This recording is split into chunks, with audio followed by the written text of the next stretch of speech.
बहुत सारे लोग पत्रकारों से नाराज़ हो जाते हैं। नाराज़गी की कोई भी वजह हो सकती है और बहुत सारे लोग बहुत सारा कुछ पत्रकारों को समझाने लग जाते हैं। स्ट्रेट लाइन पर पिछले कई दिनों से लगातार हम एक बात कर रहे हैं। हम कह रहे हैं कि तमाम जर्नलिस्टों को फ्रंट लाइन वर्कर्स डिक्लेयर करिए। फ्रंट लाइन वर्कर्स डिक्लेयर करने की गुजारिश इसलिए कर रहे हैं क्योंकि जितने भी जर्नलिस्ट हैं, किसी भी जर्नलिस्ट के लिए पत्रकारिता करना आसान काम नहीं है। आप जब घर से निकलते हैं तो आपके परिवार के लोग भी आपको कहते हैं कि अपना ध्यान रखना। आप किसी कोविड पॉजिटिव पेशेंट के सामने जब माइक रखते हैं तो उसके बाद घर जब पहुंचते हैं तो परिवार के लोग आपसे घबराते हैं, आपसे डरते हैं, आपसे थोड़ा दूर दूर रहते हैं। खुद भी आपके जहन में एक चीज़ रहती है कि आज मैं कोविड पॉजिटिव पेशेंट से मिलकर आया हूं और जो मैं सुन रहा हूं, जो मैं रिपोर्ट लगातार कर रहा हूं, अगर इन्फेक्शन हुआ तो क्या होगा। ये सब कुछ एक पत्रकार के जहन में रहता है। उसके बावजूद जब पत्रकार सुबह जागता है तो अपने फील्ड में दौड़ना शुरू करता है। क्या है पत्रकार के पास? एक तनख्वाह के अलावा क्या कोई लाइफ इंश्योरेंस की पॉलिसी है? शायद बहुत कम लोगों के पास होगी। अगर लाइन ऑफ ड्यूटी पर जान चली जाती है तो क्या कोई कवर है, सिक्योरिटी कवर है सरकार की तरफ से? कोई कवर नहीं है, हमें ज़रूरत भी नहीं। और अगर लाइन ऑफ एक्शन में किसी समय कोई बड़ा हादसा होता है, बाजू कट जाता है, टांग टूट जाती है, तो उसके बाद इलाज कराने का खर्चा कौन उठाएगा? सिर्फ इतना ही नहीं,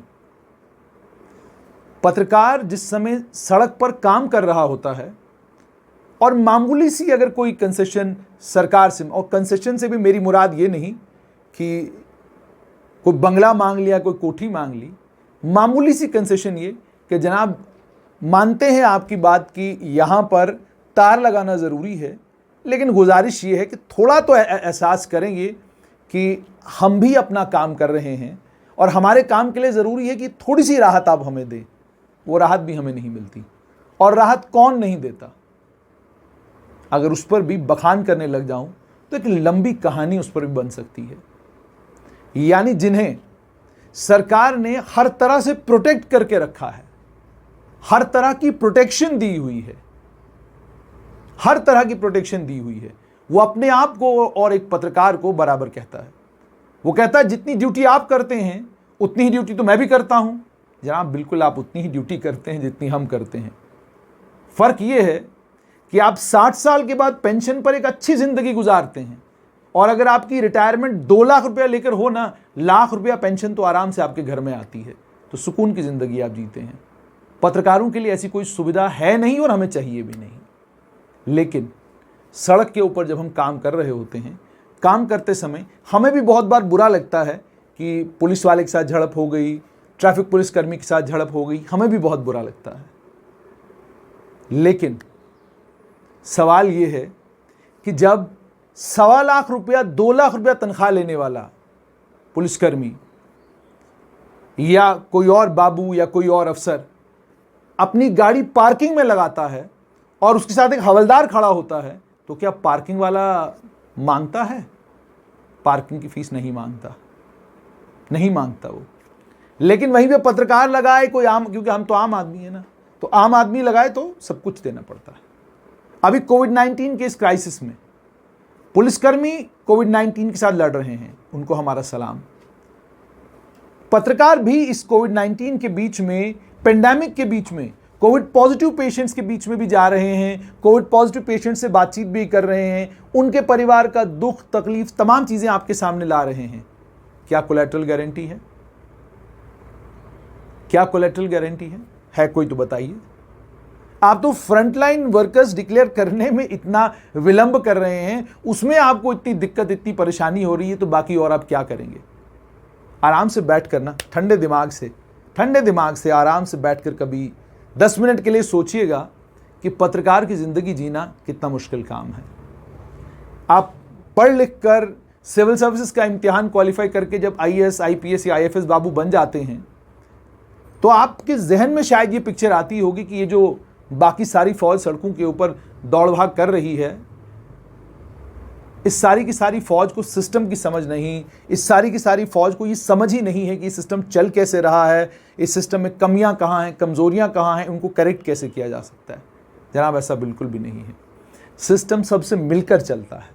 पत्रकार आपका आईना है, आपको बताता रहता है कि यहाँ गलती है, यहाँ कमजोरी है, यहाँ कमी है, ये है, इसको करेक्ट करने का काम कीजिए। यही काम हम समाज में करते हैं। लेकिन कितनी मुश्किलों के साथ ये काम करते हैं, कितने मेंटल प्रेशर सभी पत्रकारों के ऊपर रहते हैं, कितना जहनी दबाव हर पत्रकार के ऊपर रहता है, शायद आपको उसका अंदाज़ा नहीं।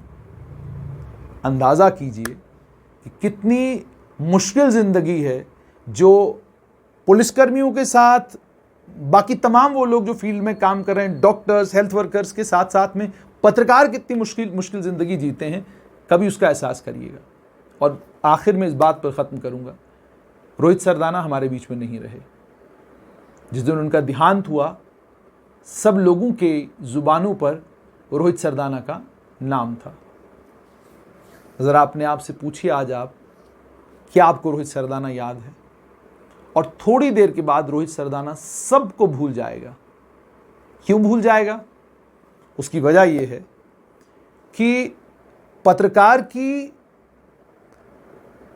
बहादुरी की कहानियां जो है ना, सुनाना किसी को अच्छा नहीं लगता।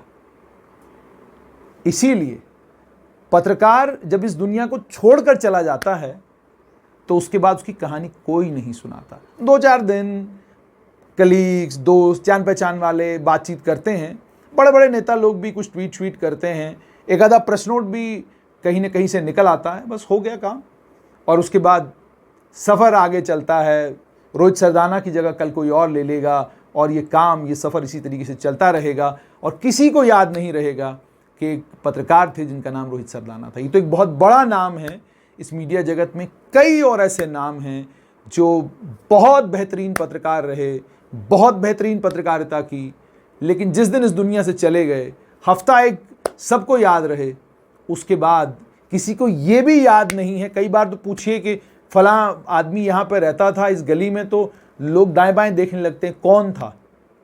तो ये है पत्रकारों की हकीकत। इसीलिए एक विनम्र विनती और आग्रह दोबारा से सरकार से, लेफ्टिनेंट गवर्नर मनोज सिन्हा से, कि बड़ा दिल करिए थोड़ा और तमाम पत्रकारों को फ्रंटलाइन वर्कर डिक्लेयर करना बनता है और किया भी जाना चाहिए।